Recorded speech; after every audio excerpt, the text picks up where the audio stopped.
All right, so let's get started. So just by brief way of introduction, everyone on the panel is involved in funding Bitcoin companies, all through funds or syndicates. Mick is the exception. He has a crowdfunding platform for Bitcoin companies. So we're going to dive right into questions. Start with you, Muzz. What's the most exciting thing you're seeing in the Bitcoin ecosystem right now? Are you guys ready to have some fun?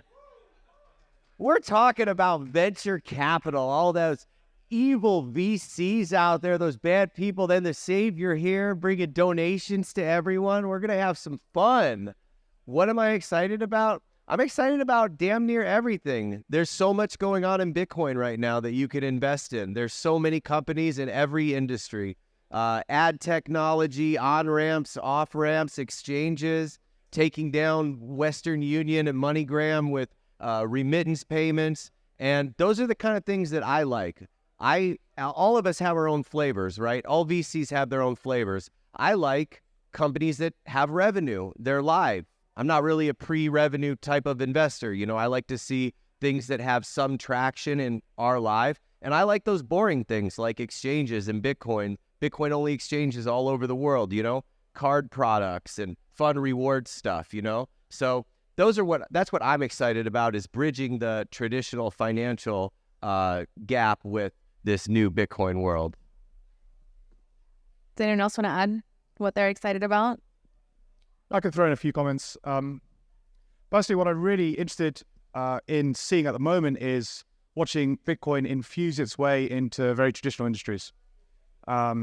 So when you can apply the Lightning Network, for example, to the energy grid or the telecommunications sector, and you can really show that Bitcoin as a technology platform is adding value in these very old, stale industries where there hasn't been a huge amount of innovation for a while. So a number of most recent investments have been doing that, and seeing teams who are experts in their field for 10, 15 years, discovering Bitcoin and realizing that Bitcoin solves a problem for them and for their industry. And that's really cool. Got it. So how do you frame your thesis for investing in Bitcoin, Alex? This is going to be very basic for most people here, but the way we think about it is Bitcoin is really two things. It's an asset and a monetary protocol. So the asset is the token, the coin, the 21 million supply cap, and software applications that facilitate access to that asset for individuals, institutions, and nation states is a key area of focus. The second thing, which is much less appreciated outside of these circles, is Bitcoin, the monetary protocol, which just allows you to move value at the speed of light anywhere in the world. And again, facilitating access to individuals, institutions, and nation states is the next area of focus, and that can be through layer one or the Lightning Network or higher level abstractions as well. But that's the sort of two dimensions through which we invest. Eric, how do you think about funding Bitcoin companies through venture, which is essentially a very centralized way of funding, when we're in what is supposed to be a decentralized ecosystem?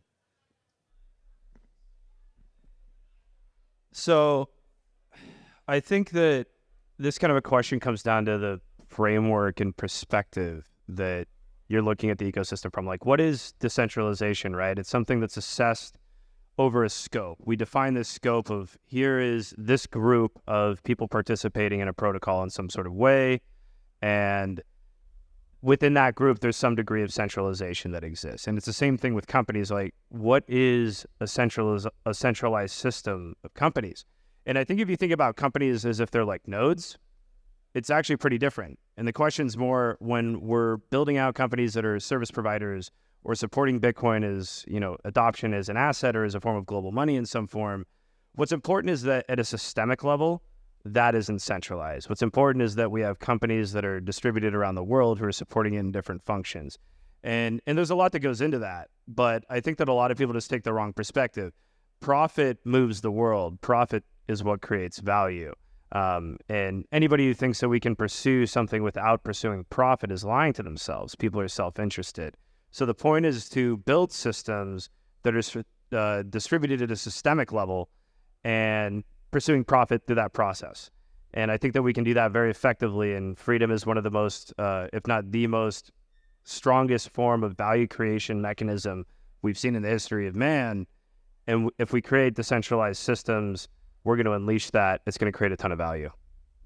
Yeah, that's super interesting point. Definitely profits run the world. But just to bring a counterintuitive perspective here, if you look at all the money that is going into that is fueling the money going into investments and venture capital, a lot of it is money that's trying to escape inflation, right? You'll go to these private funds, they're all trying to beat inflation. The way that they do it is through high risk, high return investment in startups. And that's actually incredibly useful.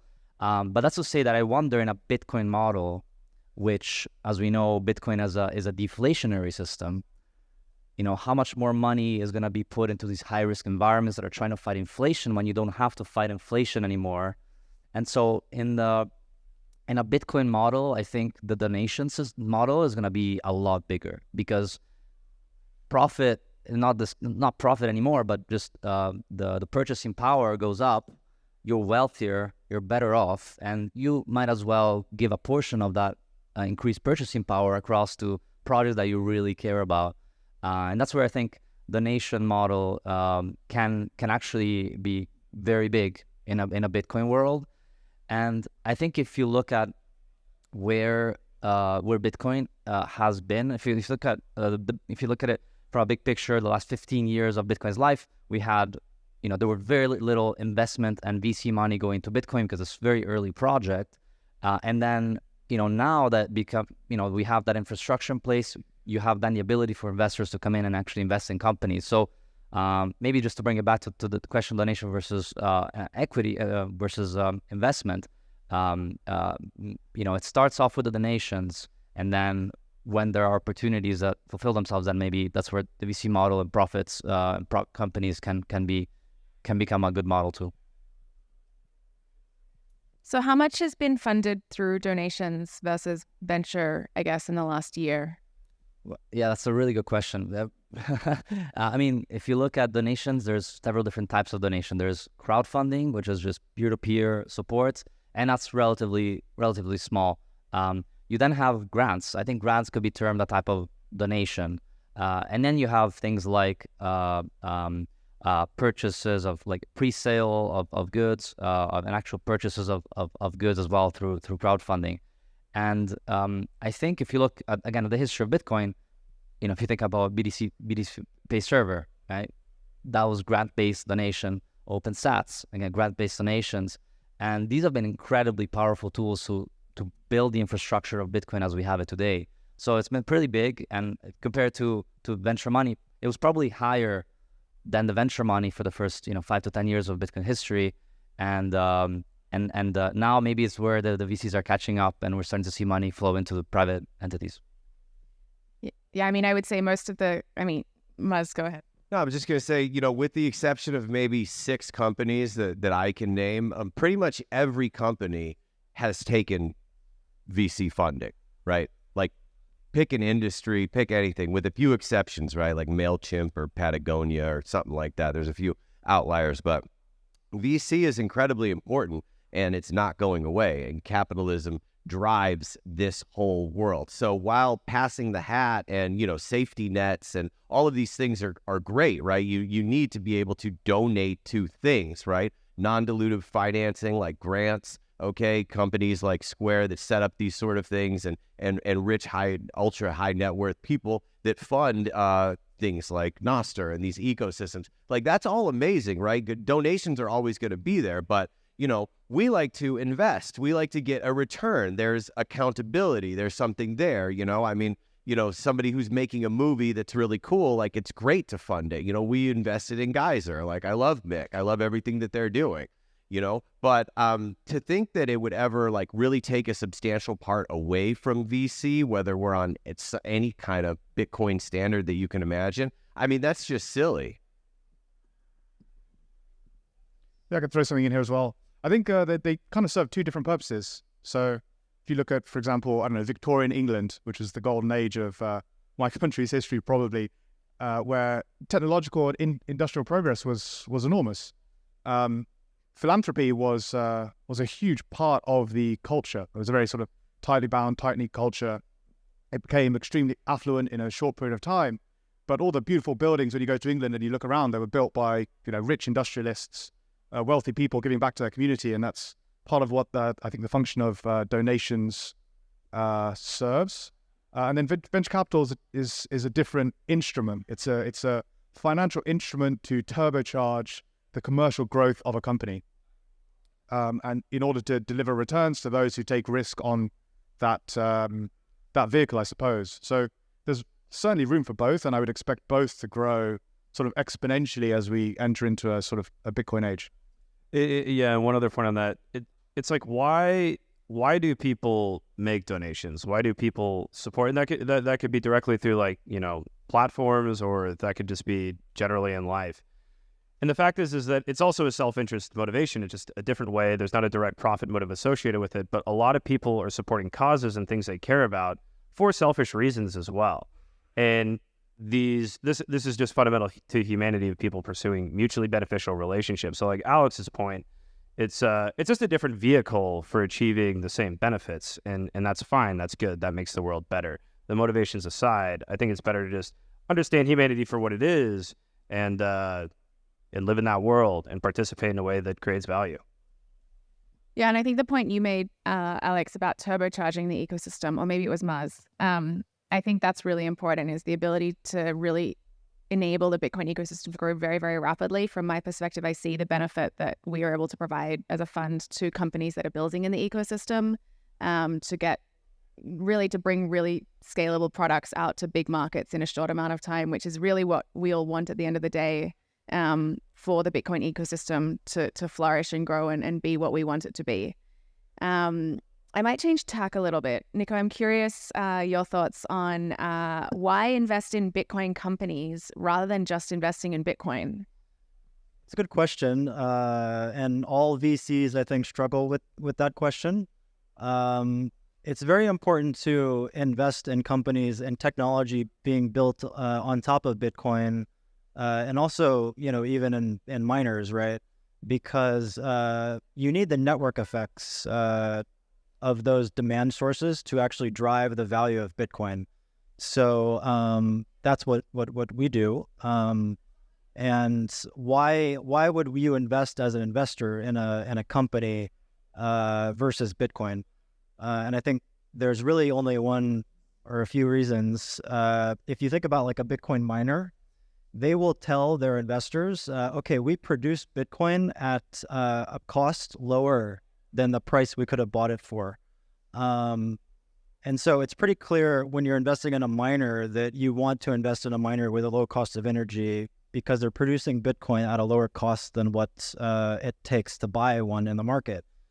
Similarly, you could actually roll that forward and say that if I'm looking at a startup to invest in, like a technology company building on top of Bitcoin, if they're generating cash flow at a very low cost and converting that cash flow into Bitcoin at a lower cost than what they would actually be buying Bitcoin for on the open market, then it's kind of the same situation as a miner with very low energy cost, right?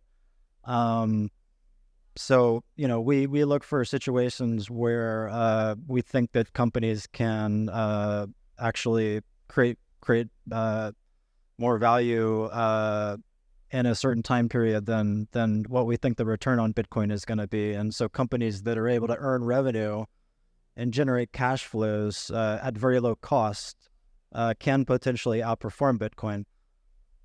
Very hard to do, and so that's why we need to be very selective about what we invest in.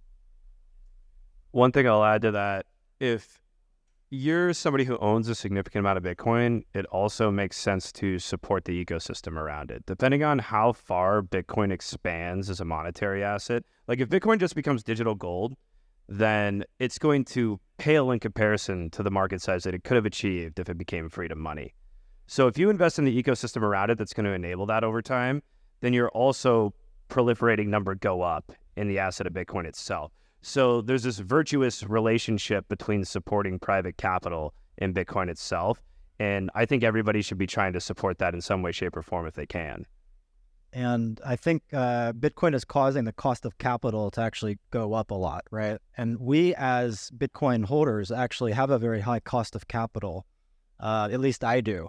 So the cost of capital is another way of saying, what's my opportunity cost of where I put my money, right? As Bitcoin becomes that sort of risk-free asset or becomes monetized, I think the cost of capital goes up. So we have to be even more selective about what we invest in when that cost of capital goes up.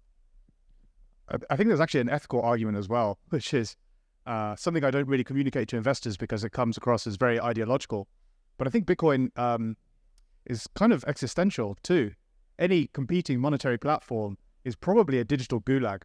And so if we don't build the infrastructure, then, you know, the optimistic outcomes for humanity, at least over a 10 to 20 year time period, actually look kind of bleak. So there's almost a sort of moral, ethical necessity to be building this infrastructure that we're all going to need. But we're VCs, so we don't really care about the ethical side of things. I disagree with that. I think this is a really amazing space where at least how we think about it is like you can invest in something that is this huge moral imperative that we have to do, we feel is so important for the world.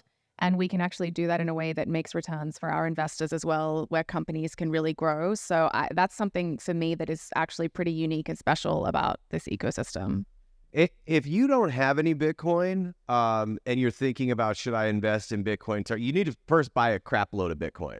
And then if you have a crap load of Bitcoin, you should probably buy like some more Bitcoin and then take some of that and invest in really cool Bitcoin startups. And the only person up here who does anything virtuous, right, and I agree with Eric on a lot of what he said, is Mick, right? Because that's what Geyser does. You're funding your movie. You're funding your hardware wallet. You're doing the Kickstarter Indiegogo built on a Bitcoin standard, right? That's what they're doing. Don't let them fool you, right? We are not saving the manatees, okay? We are not like investing in these things to be virtuous and like, you know, some people that have tons of money like MicroStrategy, they're setting up, now they're a Bitcoin development company and they're going to seed all sorts of things. And like, that's great, right? They are in a position to do that. Like we are out trying to invest in companies that are going to have massive outcomes and also contribute to hyper Bitcoinization and all those things, right? And over certain time periods, those will absolutely outperform the price of Bitcoin and has in the past, right? But there's going to be certain times in the short run or certain periods where it won't. I mean, Bitcoin 17,000, you know, you either buy 5 Bitcoins for 20 grand each, or you invest 100K into a venture fund, okay? 2 months later, it looks like that was a better buy right then, right? Because you'd be sitting on a pretty good markup in that short term. There are plenty of other times where it would be much wiser to invest in a fund or to invest in those companies directly once you have those massive returns. And that's really what we're playing for. I'm going to shift tack a little bit. I would love to ask you guys what you wish was being built in the ecosystem that isn't right now. eCash banks. Super bullish on eCash banks. If you want to learn more about that, talk to Tony in the audience. It's right there. He knows quite a bit. Anything else? Really, you want to go? Really basic stuff for me, like just on-ramps in every geography across the planet. If I'm from the UK, it's actually still kind of hard to buy Bitcoin in the UK. You know, my bank has stopped me sending over certain amounts of money to any sort of Bitcoin or crypto exchange. Coinbase sell you 1,000 flavors of Bitcoin and 10,000 different types of shitcoin. Relay, which is a company that we back based out of Switzerland, is not allowed to operate in the UK. You can buy on Revolut, but it's custodial and they set a withdrawal limit and they gouge you on fees. So even in the UK, it's kind of hard to buy Bitcoin. And then, you know, if you get into other geographies, maybe across the Middle East or Asia, it's also super difficult. And there are very few on-ramps that will explain to you why you should buy Bitcoin instead of anything else. And so, you know, we do look at sort of more exotic functionality on top of Bitcoin, and they're amazing investment opportunities. But also you can build, you know, probably billion-dollar businesses just by selling Bitcoin in a geographic region. And that is overlooked, and there's very few people actually doing it to a high standard with an easy sort of customer journey and customer experience. all really good ideas here. What I'll add is what's something that's really not been, there's not much work in, is the idea of turning is simplifying the world of equity financing. And it's, a highly regulated industry, so very few people try to disrupt it. But if you just think about how many people around the world cannot invest in Bitcoin startups, that cannot send, $10 as an investment, it's got to be $25K for a safe round. So there's so much value, I think, that can be unlocked by allowing people to invest in a more streamlined way, in a sort of still a legal, regulated way, into all sorts of Bitcoin ventures, or not Bitcoin ventures, just ventures in general. And that's something that, it's something we're looking a lot into, and ideally can function within the remit of a protocol. Nostra Rocket is a very interesting guy. G Sovereignty was here, I think he's left. So stuff like that, I think, would be incredibly exciting.